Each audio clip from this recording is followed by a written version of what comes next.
Hey, what's up guys? Sir Emanon here, back with another video today, and this is actually going to be a VOD slash replay review of some games that I actually played with my team Evolve on Luxury Gaming's EU Series tournament. So basically how this worked is it's like a 4v4 Iron Man in which we have 4 people from our roster versus 4 people from the team that we get matched up against. Basically, the 2 players who are first in the lineup play each other, and you play until you lose, and you just run down the lineup. So, couple of quick things before we get into it. First, I understand that this is the last format, and I apologize for that. It's under the old ban list, not the new one. So, I've been meaning to do this video for quite some time now, and I've just now gotten around to doing it. So, yeah, this is why it's old format. So, apologies that this is a bit outdated at this point. But don't worry, there will be new videos of the new format soon. And speaking of which, I know many of you guys are wondering what my new Lunalight list is going to be. Rest assured, I am working on several different lists actually, but I'm the type of player who's very methodical and very much thorough, as you guys can probably tell by now. So I'm not the type of person to really be impulsive and rush into the specific card choices, and I typically tend to perform better in a more established format rather than one that's kind of wide open. So it takes some time for me to really try and optimize things, and I'm quite unsure as far as what direction I want to take the deck given this new format. There's a lot of different options available to us, so I will have some preliminary thoughts later on, which gets into the third point that I have, which is that I'm actually going to be out of town for the next entire week, but I'm going to be having a lot of pre-uploaded, pre-scheduled videos ready for you guys, so don't worry about that. And I might be able to have some time to record while I'm there. I'm going to Boston to visit my sister, and my dad's coming up too, so 3 of us are going to spend some time together. But yeah, it'll be pretty much for the entire next week, so don't expect like a lot of like live content necessarily, but there will definitely be some videos scheduled for you guys, so there won't be like a gap in me not uploading or anything like that. But yeah, without further ado, let's just go ahead and get into this. So this is against Team Epic, which actually is the same team that YCS champion Ramiro Garcia is on. Yeah, first off, I am up against Colin Bradshaw, who is playing Cyber Orcust here, and obviously I am playing Lunalight Orcust. So this is of course pre-mermaid ban, so we are going to be able to still use everything at our disposal to try and do our best here. So we lose the die roll, and our opponent goes first. He normals a harp, he sets a card, and it goes for a Tsuchinoku. You see the set card is actually Sanctum, which is going to really screw me over here for sure, because that card is literally a turn skip, and I didn't know he was maining that card. At this point, this was about I would want to say the week before YCS Fort Worth, I'm pretty sure. So yeah, I knew people were siding it in Cyber Orcust, but I didn't know people were main decking it, so I was definitely caught off guard by it. But he pretty much can just go into his Orcust combo. He has Galate. At this point I thought he was playing pure Orcust. There was no indication that there was anything for Cyber Dragon necessarily. And I thought maybe Pure Orcust also played Sanctum, especially main deck. Like that really caught me off guard, the whole main deck thing. So I really just thought it was a Pure Orcust that I was playing up against. Tabastis, I'm like, if that's Crescendo and this is a Babel, then I can actually play through Crescendo and Dengirsu. But he actually even holds up on a Sanctum for a bit. So we open pretty well here, but not well enough to break through a Sanctum. Eradicator is a bit dead for turn, but that's fine. I go ahead and use the Collider Check to send a Martin. Basically what I'm going to try and do is force his Dengirsu as early as I can, and force Crescendo as much as I can. So either through means of like Tornado to pop, or like Nyarla Azathoth to like force the Dengirsu, things like that. Like Phoenix as well. So I go for Nyarla. I was hoping that this is going to prompt the Dengirsu, just trying to, you know, make sure that he didn't like get any good value out of it by sending like amazing cards, but he goes ahead and actually Sanctums me. So that hurts a lot. He can actually save his Dengirsu. That's pretty bad for me. So now I'm gonna just try and have to wall up and hope to survive. So I activate Jackalope, trying to just, you know, put bodies on the field. He hits my Zephyros, which is pretty good. And I think that I use Nyarla's second effect because my Lunalights are kind of stuck underneath. It sucks that I won't be able to use Zephyros. It actually probably would have been best if he hit the Jackalope itself, but that's like alright. I am still able to at least trigger Yellow Martin as well as get it back into the graveyard. So I can go ahead and bounce it with its own effect, bring back the Kaleidochick with the Tiger, send an Emerald Bird, and then I'm going to bring back the Emerald Bird with the second Tiger that I had here. So end phase, I'm going to resolve the first Tiger to put the Kaleidochick back in grave by destroying it, and then the second Tiger will destroy the Emerald Bird. So since it's sent to the grave via card effect, it gets 2 triggers, so I get Kaleidochick back. So I'm like hoping that this is enough. But of course he has end phase, a lot of things, so he's gonna target Longirsu. He's gonna use his Nightmare to jump his wand, and I believe he uses Galatea to set Crescendo. He uses Harp to summon Symbol, and he uses Long as well to send my my Niarla. Now it wouldn't have mattered if it was in the center zone or the extra monster zone, because if his Galatea was you know, in the spot it is now, he could have sent the Niarla anyway, so you know, not much I could do there. He didn't shuffle there, that's why he put that back, by the way, which is totally fine. But yeah, he definitely has game here. He uses Cerberus to out a Jackalope, and then I'm pretty sure he's going to make a push for Borosword at this point. And he still doesn't reveal any indication of Cyber Dragon cards. So I had like no inclination or anything that this is Cyber Orcust. I thought it was pure at this point. But yeah, he goes Harp to special back Nightmare, Symbol special back Dingirsu, send the Kaleidochick, and he goes ahead and he can make Borosword here. And that's pretty much the game right here. So yeah, he actually disconnects, so we're gonna go back into game 2 in just a bit here. Alright guys, so we're in game 2, and yeah, basically I just have to concede game 1, like, so that we can get back on track with siding and stuff, but not a big deal. We don't have to worry about this too much. So yeah, we're just gonna do that, and then we're gonna go into game 2. So obviously siding Lancia here, even if we're going first, it's just like, you know, the most ideal in this scenario. I thought it was pure Orcust, so here we have a very danger heavy hand, so we're just gonna try and, you know, pretty much get lucky. I reveal Moth first, just to try and put the level 4 on the board, so we can make Azathoth. I'm not sure what his hand is actually. Oh, I don't know why the hands aren't showing. There we go. I literally just noticed that. But yeah, you can see now he is like a very heavy Cyber Dragon hand. He hits the snake, so I can summon it. And I believe I reveal Nessie next. Yeah. So he goes ahead and, you know, we do the die roll. I think he lands on 6 like a bunch of times in a row. Yeah. We'll eventually get there, guys. He hits a Nessie, that's fine. I search another Mothman and I reveal it. I just don't want to like hit or get Jackalope and, you know, have 2 Jackalopes. So I draw a Lancia here, and I use the Jackalope to summon a Nessie. That way I can go Curious. Here I don't really have a great way to, you know, start my Lunalight stuff unless Curious resolves, so I go into Azathoth just to be safe. But if I get impermed, then my turn basically just ends, and that's kind of it. I was kind of actually hoping to hit this Perfume in grave, not gonna lie, but off the danger. But I actually go ahead and send a Serenade Dance, and then Martin will be channeling 2, Curious will be mandatory channeling 1, so I get a search as well as a the ability to mill more cards. We hit the Crescendo, and you notice I'm playing different Dimension Ground in this list. I was playing it as a second target to slide into for Curious Griffin. So yeah, we're gonna normal the Emerald Bird, draw a card, see what we get. We draw a second Lancia, obviously not the greatest, but that's fine. We actually just still have full gas here, so it's okay. We can make 4 Strix. 4 Strix can attach to search ourselves Zephyros. Then we can go ahead and search a Tiger off this Perfume. That way we can keep extending. We still have Martin, we still have Zephyr, so it's fine. Doesn't matter that we don't have Kaleidochick, because I can make Phoenix and then make Griffin, co-link to Phoenix so I can draw a card, and go into Mermaid off the Phoenix afterwards and get another co-link draw. So we actually get a lot of value here. And use Zephyr prior to the Martin just so that my things don't get banished. I actually opt to set Crescendo instead of DD Ground because I don't want it to be conflicting with my Lancia. So my idea is just to Lancia, and then have the Crescendo for the negate still.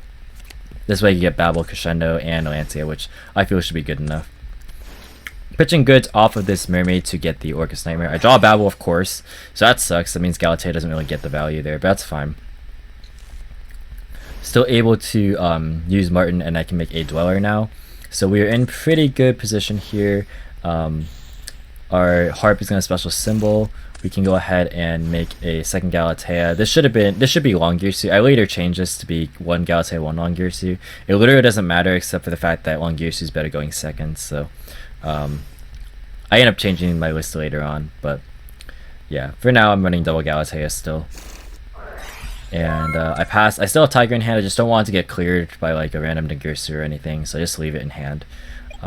There's no value in getting it like on the board unless I like wanted to summon Emerald Bird and have it die in end phase, but Emerald's already stuck underneath this. I still have Serenade Dance too, so like I didn't really need anything, you know, because I have a lot of follow up now. Samurai phase I used Dweller, and he has no response to this. So you can special summon his Cyber Dragon, and I'm being, oh, he's playing Cyber Orcust. I had no idea, because obviously this board does not play very well around Cyber Orcust, but I just assumed it was pure at this point. That was just maining Sanctum. So it contacts my entire board away into a fortress. I'm kind of a little bit surprised he doesn't just go into the battle phase here, because he has a 3k beater. Because it doesn't activate, so it's not like Griffin's like stopping it from doing anything.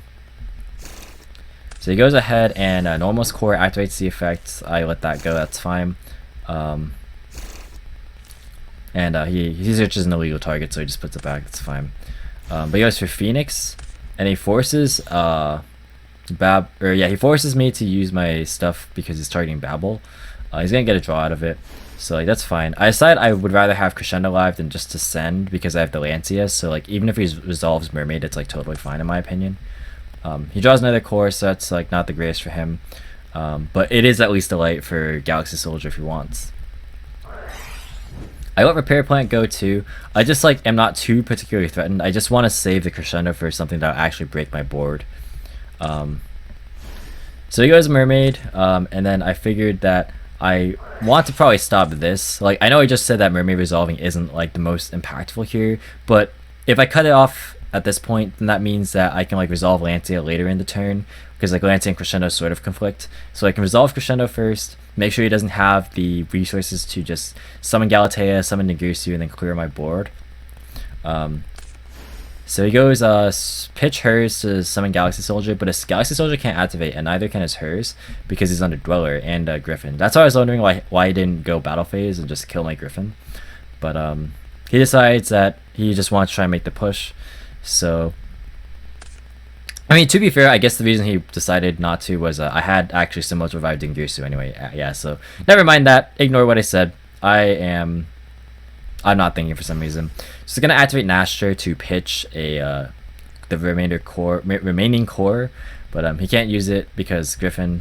So yeah, this packs it up. He can't play through that. I didn't even have to use my Lancia, and we're just chilling. So we draw a very suboptimal hand. He has Sanctum, but he also drew his Scythe, and his hand also like not the most powerful. He decides to set 2, and he goes activates Nessie. I guess he decided he didn't need Trap Trick because maybe it's like one of his only targets is Sanctum. Arguably, like he has Overflow too, but so I hit the Trap Trick. He draws. So like now I'm thinking this is probably like a like one of his sets has to be like a Sanctum or something because like he wouldn't leave Trap Trick in hand is what I was thinking. But he sets a Cosmic and he passes, so he can't really combo. I draw his Tanky for turn, which is really good. I decided to set it before using my dangers. I just want to make sure that I basically get what I need, and like I don't want to lose to. I know people are playing Cosmic, so I don't want like Tiger to get Cosmic. Like if Tanky gets Cosmic, that's like fine, but if Tiger gets Cosmic, that's a little bit worse if I don't have another one. He hits my Snake, which is unfortunate, so I have to special it. And so I normal summon the Clouded Chick, ascend a Martin.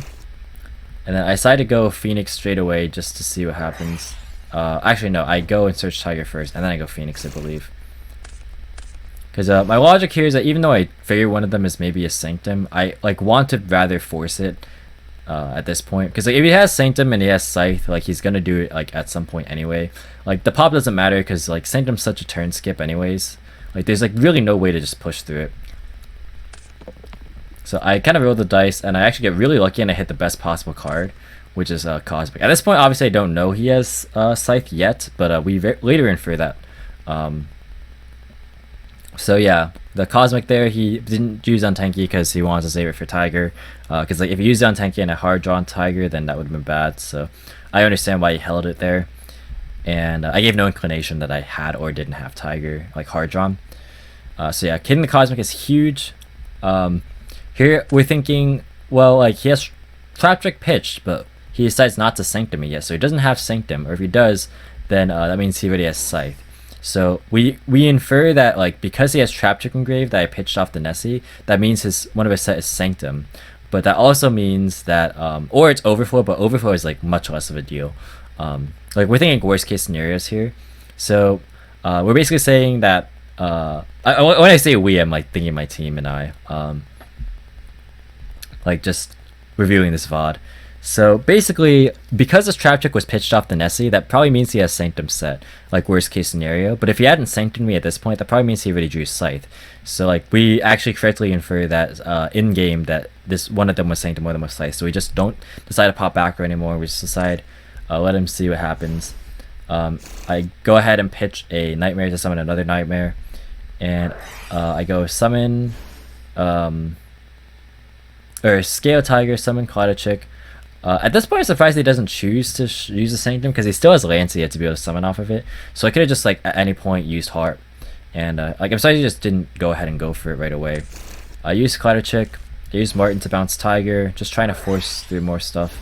I believe I make Nyarla, and this I think prompts his what's it called? Sanctum. He does this on summon. I go a little bit too fast there, so I move just back up. He summons Lancia off the Sanctum, so yeah, that confirms that the other card is Scythe. So he uses Lancia. I use the second effect of Nyarla, so I get both effects of my Martin and my Emerald Bird, so I get a search and a summon. This should be in defense. Oh, I switch it. Okay. So now I'm thinking of how like, I can crack the board without access to, what's it called? Orcust Engrave. So I decided to make Azathoth anyway, just because like I just want to put it on the field. And we make a Dweller, and then I go ahead and make a Degusu to send his Nessie. I know his back row is Scythe, so it's like not really anything too threatening.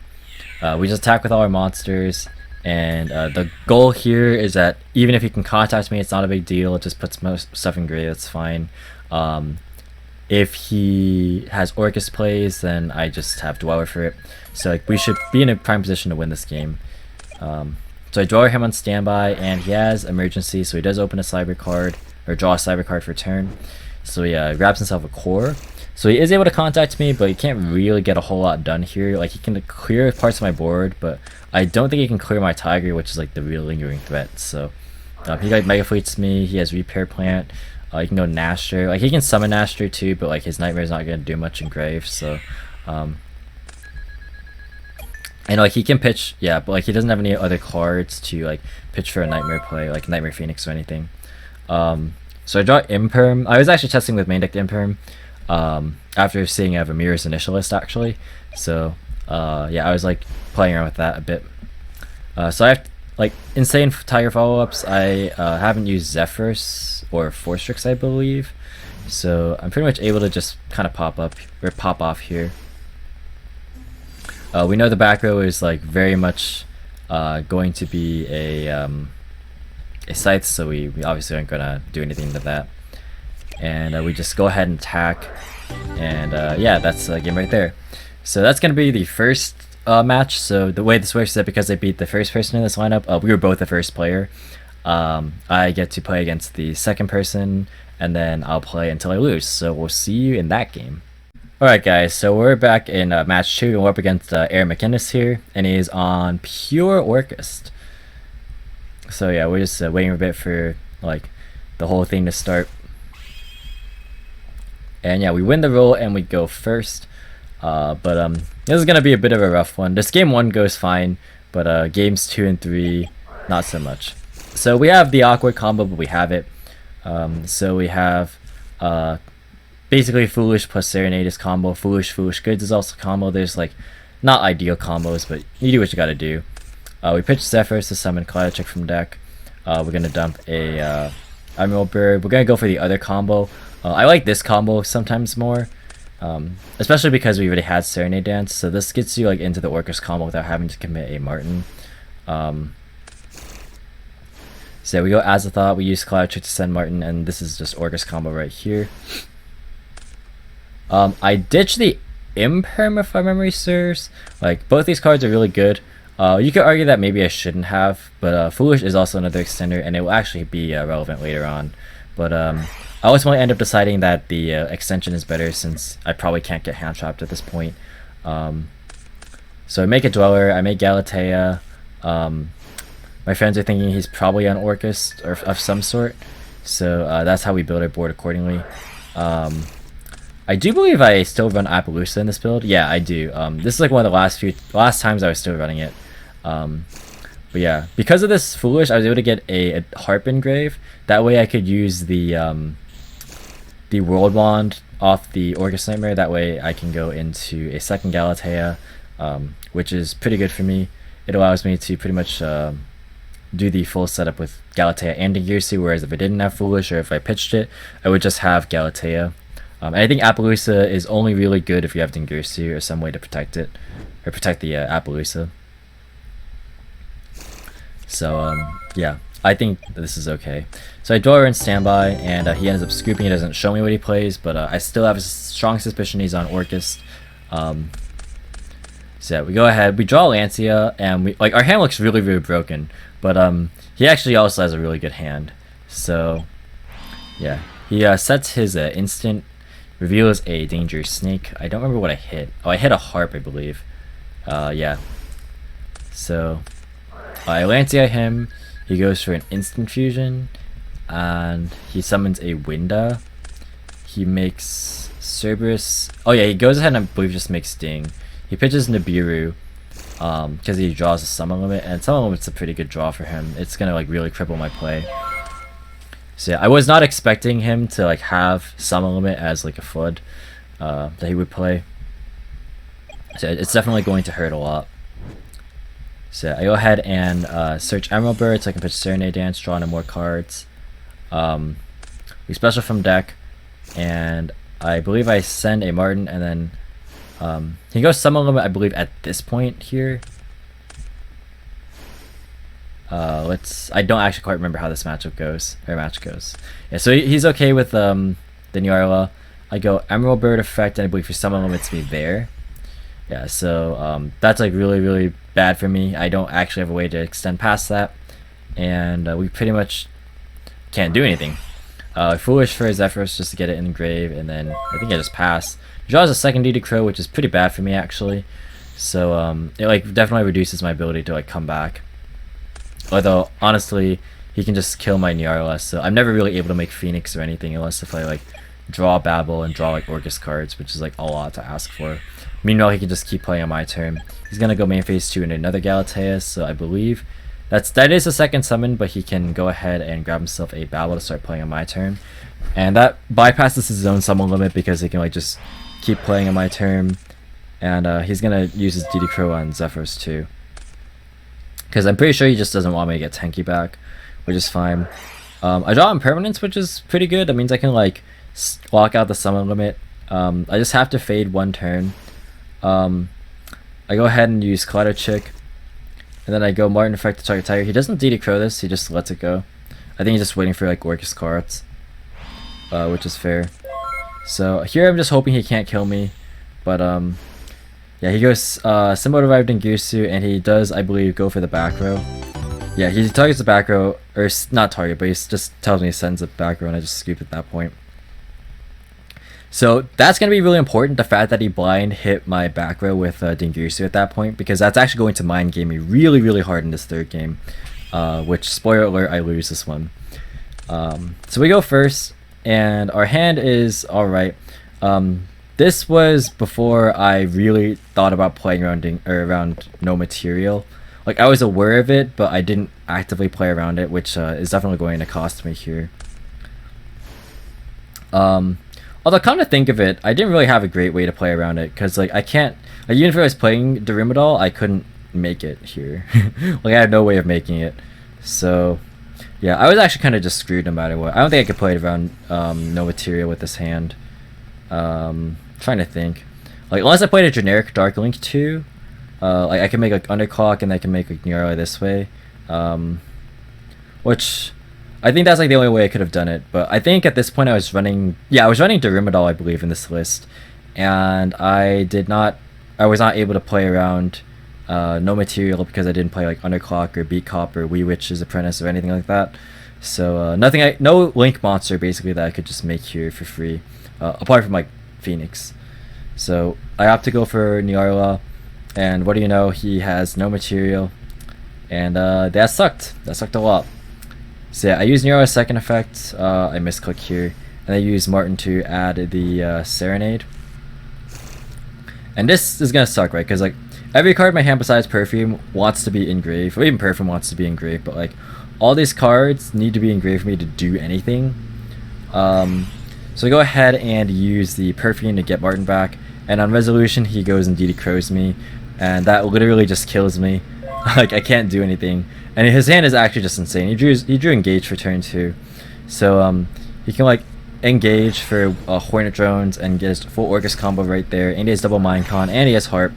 So like his hand is full steam, and we are just not able to really do anything about it. Yeah, with the way my extra deck was constructed, I had no way to play around Nibiru. No, not Nibiru, no material. I had no way of making Derimadol with that hand, so I don't feel too badly about it. He's gonna pitch a Mind Control because he has another one anyway, and he hasn't normal summoned yet, so he can like normal summon the Harp anyway.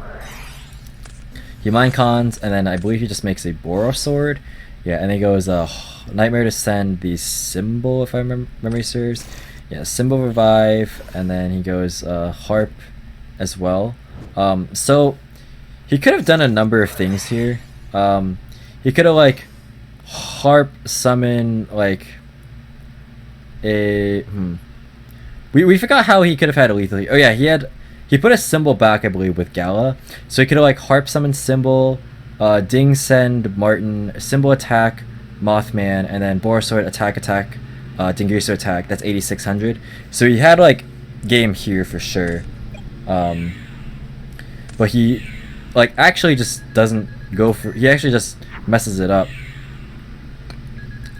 So he oh yeah, he also pumped it with Orcust Nightmare, but he thought it was the level that the boost was. He thought it was, or no, he didn't think it was level, he thought it was attack. Like he thought it just straight up gained the 1200, but no, it only gains the level times 100. So yeah, he actually misses lethal by 200 here, and this could have all been mitigated had he just used Harp to summon Symbol and Symbol attack over the Moth instead.